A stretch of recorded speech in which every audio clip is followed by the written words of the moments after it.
tell you more about the cardiometabolic disease process and the risk factors that are involved. Cardiometabolic diseases don't come out of the blue. They slowly develop over the course of life, resulting from long-term diet and lifestyle habits and exposure to the environment. This process can already start around birth. Once cardiometabolic disease is there and requires medical treatment, harm has already been done to your organs and blood vessels. At some point in life, the damage is no longer reversible. That's why disease prevention is so important, from childhood onwards. Let's have a closer look at the biological path from health to disease. A healthy body is able to manage all kinds of challenges. It adapts easily to changing conditions.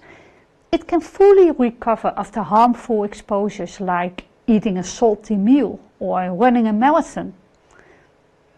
When the body is repeatedly exposed to risk for a longer period of time, it may no longer be able to adapt. This will first result in small abnormalities in organs and regulatory systems.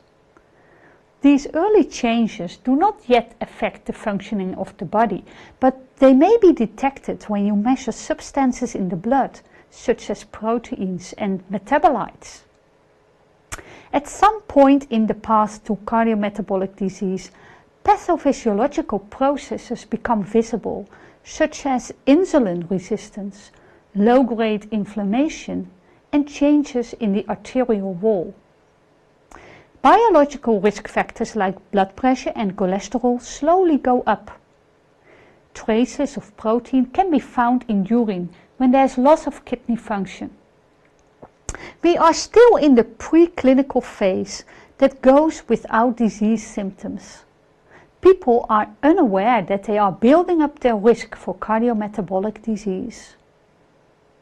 In the absence of symptoms, we need screening and monitoring to pick up the warning signs. For example, an oral glucose tolerance test can unmask diabetes, and a heart scan can show calcification in the coronary arteries. Healthcare professionals can detect elevated risk factors and treat them with medication and lifestyle measures. However, not all is detected and adequately treated.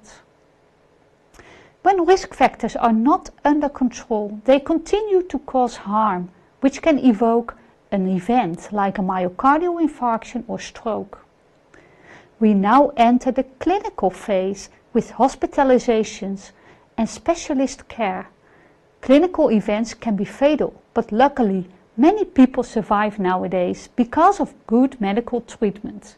However, they have to deal with a chronic illness for the rest of their lives. There's huge potential for prevention of these nasty events. Scientists have estimated that over 60% of cardiometabolic diseases can be attributed to only 4 biological risk factors. This risky quartet consists of blood pressure, blood cholesterol, blood glucose, and body mass index. These factors are modifiable by treatment and lifestyle. Do you have any idea what is responsible for the remaining 40%? What do you think? Maybe you thought of smoking. That's a good guess. But there are more modifiable factors out there. Poor diet, lack of exercise, and drinking too much alcohol are also big players.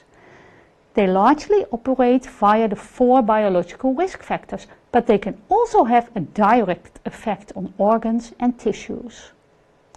And of course, we have our set of non-modifiable risk factors like age, gender, race, and genetic factors. But the picture is not yet complete. Environmental pollution, noise, and stress may also be important. It's not easy to study these factors in human beings. What's your opinion? Should these factors get more attention in prevention and healthcare? We already know a lot about cardiometabolic risk, but still new risk factors are identified. Scientists now have a growing interest in the role of sleep. Value your good night's sleep. It may help lower your risk of cardiometabolic diseases.